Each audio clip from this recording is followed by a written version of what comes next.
Bienvenue dans le chapitre Caractères et paragraphes et dans la vidéo Puces et numéros. Nous allons voir ce que sont les puces et les numéros, comment les appliquer aux paragraphes, puis les puces et numéros de la bibliothèque, les autres puces, les autres numéros, comment supprimer les puces et numéros et comment gérer la bibliothèque des puces et numéros. Qu'est-ce que sont les puces et les numéros? Donc j'ouvre Word.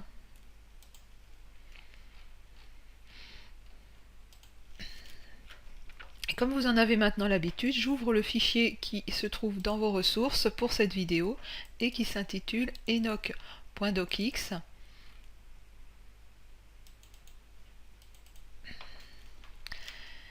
Et donc, pour illustrer ce que sont les puces et les numéros, je vais me positionner ici sur la page 3 du document. Et on a ici une liste numérotée. Donc le chapitre 1 comporte 8 paragraphes qui sont numérotés de 1 à 8. Donc c'est ce qu'on appelle une liste numérotée. Les puces permettent de constituer des listes de façon à avoir un rendu visuel qui est différent du reste de notre document et de faire ressortir en fait des listes, soit donc des listes numérotées, soit des listes sans effet de numérotation. Comment appliquer les puces et les numéros aux paragraphes? Donc c'est très simple, je vais reprendre un chapitre qui n'a pas de puce ou de numéro, donc celui-ci, et dans l'onglet Accueil, dans le groupe Paragraphes, j'ai ici deux petites icônes qui représentent en fait une liste avec ici des puces, donc c'est les petits ronds qu'on voit à gauche, et ici une liste numérotée avec les chiffres qu'on voit à gauche. Donc là je vais appliquer une puce, une liste à puces à ce paragraphe. Je vais appliquer également à ce paragraphe, donc je me positionne sur le paragraphe et ensuite je clique sur cette commande pour créer une liste à puces. Alors je pourrais bien évidemment choisir plusieurs paragraphes. Ici, si je choisis ces deux paragraphes là, je peux appliquer une liste à puces sur ces deux paragraphes là. Donc soit vous vous positionnez sur le paragraphe et vous choisissez liste à puces, soit vous sélectionnez l'ensemble des paragraphes et vous choisissez liste à puces. Donc on voit bien que ça fait ressortir, ça provoque un décalage dans le document et ça fait bien ressortir mes paragraphes par rapport au reste du texte.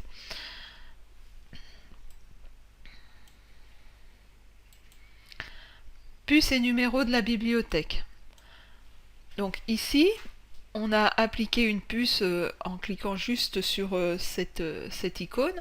J'ai ici la possibilité de modifier la puce moyennant les puces qui sont présentes dans la bibliothèque. Donc par défaut, Word m'a mis une puce ronde pleine. Moi je peux choisir de mettre par exemple cette puce à ce paragraphe. Et d'ailleurs, Word a modifié toutes les puces des listes qui sont du même niveau que la liste, que le paragraphe dans lequel j'étais positionné. Je peux faire rigoureusement la même chose ici en choisissant une autre puce, par exemple un carré. Et là, il a également modifié toutes les puces de ma liste de même niveau. Alors, on a une bibliothèque pour les puces graphiques, on va dire, et on a une bibliothèque pour les puces numérotées. Donc, les puces numérotées, on est exactement dans le même principe que les puces graphiques. Là, on a une numérotation 1 point, là on a une numérotation 1 parenthèse, on a une numérotation romaine en lettres majuscules, en lettres minuscules avec une parenthèse et en lettres minuscules avec un point. Donc si je me positionne ici dans cette liste, je pourrais tout à fait modifier cette liste. Donc déjà en positionnant voilà, une liste numérotée sur cette liste de 5 parties. Et ensuite, je peux choisir des numérotations romaines dans la liste de ma bibliothèque de puces numérotées. Je pourrais également choisir de numéroter de A à E. Donc c'est très pratique d'avoir ces listes parce que rapidement, vous pouvez définir des niveaux de numérotation dans votre document.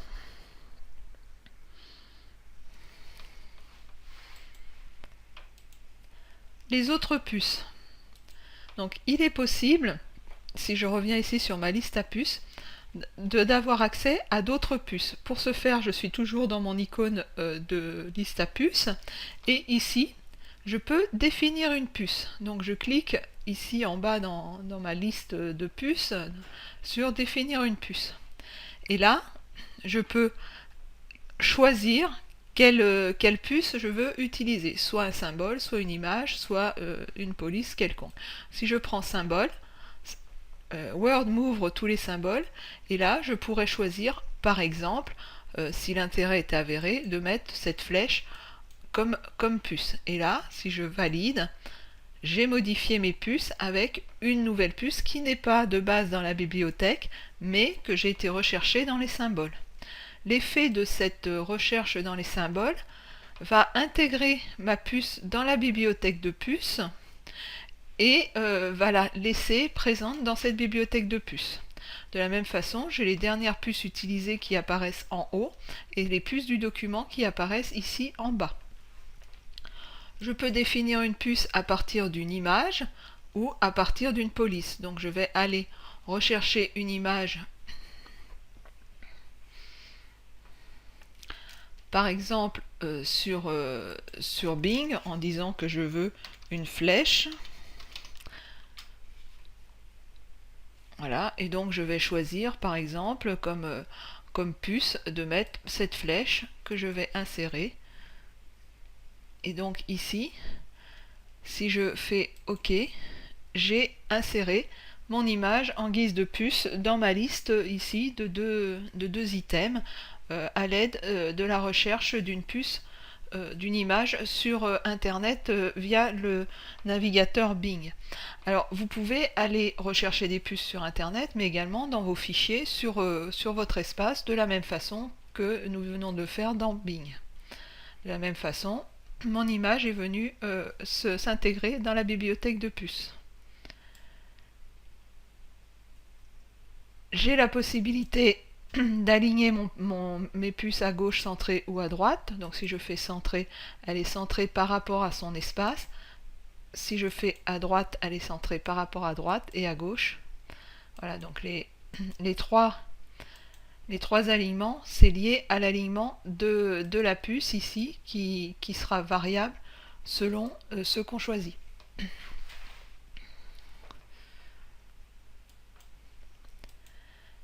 Les autres numéros. Donc de la même façon qu'on vient de voir les autres puces, on va voir les autres numéros. Donc ici dans ma liste et dans ma bibliothèque, j'ai la possibilité de définir un nouveau format de numérotation. Donc je peux dire par exemple que je veux que mon format de numérotation soit un style plutôt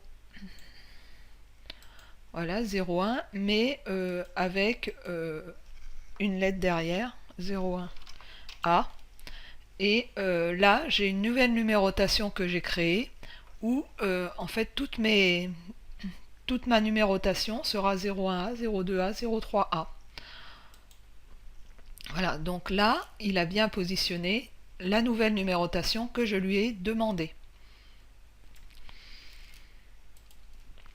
Donc vous pouvez choisir la liste les nouveaux formats de numérotation que vous souhaitez, à savoir qu'ici vous avez déjà des styles de nombres qui sont prédéfinis et vous pouvez aussi repartir sur un format où aucun style de nombre est défini et par exemple faire une liste qui comprenne une lettre et un chiffre et donc là forcément j'ai pas d'incrémentation. Si je fais à partir de cette numérotation, Word m'a incrémenté ma liste par rapport à ce style de nombre. Alors je pourrais repartir ici en mettant un A Et là, j'ai bien la numérotation de mon dernier caractère avec mon préfixe que j'ai indiqué ici. Donc je pourrais mettre liste 1, 2, 3 et j'ai une numérotation donc, qui est différente. Donc je peux personnaliser tout à fait mes numérotations par ce biais de autres numérotations. Supprimer les puces et numéros. Donc pour supprimer les puces, je viens ici me positionner sur mon paragraphe qui comporte une puce et ici je clique sur puce et ça m'a enlevé la puce de ce paragraphe. Si je fais la même chose ici, je peux enlever la puce du paragraphe. Donc, il suffit de cliquer sur l'icône ici pour retirer les puces qui ont été mises sur le paragraphe. De la même façon, ici, je retire mes puces sur le paragraphe et je peux ici sélectionner tous ces paragraphes et retirer toutes les puces de ce paragraphe. Donc il suffit ici d'agir sur la bascule de la commande pour supprimer les puces ou les puces de numérotation par cette commande. Gérer la bibliothèque des puces et numéros. Bien, pour gérer la bibliothèque des puces et numéros, donc je viens ici dans ma liste de puces de la bibliothèque et là je peux aller mettre donc une puce, mais je peux également en cliquant droit supprimer la puce de ma bibliothèque et je peux supprimer également cette puce de la bibliothèque. Donc ici je me positionne sur ma bibliothèque et je peux supprimer en faisant clic droit, supprimer pour supprimer une puce de la bibliothèque. Pour ajouter une puce à la bibliothèque, vous avez vu qu'il suffisait de définir une nouvelle puce. Donc je prends un symbole, je l'ajoute, je fais OK, et là j'ai ajouté une puce à ma bibliothèque. Donc pour ajouter, il suffit de définir une puce, pour la retirer, je clique droit et je supprime la puce de la bibliothèque. Pour la numérotation, donc ici je vais aller dans ma bibliothèque de numérotation, je vais donc retirer cette numérotation, toujours en cliquant droit dessus, et je supprime la liste de ma bibliothèque. Là je supprime celle-ci également, et j'ai supprimé de ma liste les deux listes de numérotation que j'avais créées, et on a vu que pour ajouter dans la bibliothèque, il suffisait de définir un nouveau format ici, et donc de le rajouter dans la liste automatiquement de la bibliothèque. Et là je peux le retirer en faisant supprimer. Alors le fait de supprimer n'a pas supprimé la puce ici dans ma liste. Pour supprimer la puce dans la liste, il faut que je l'enlève à l'aide de l'icône ici des listes de numérotation.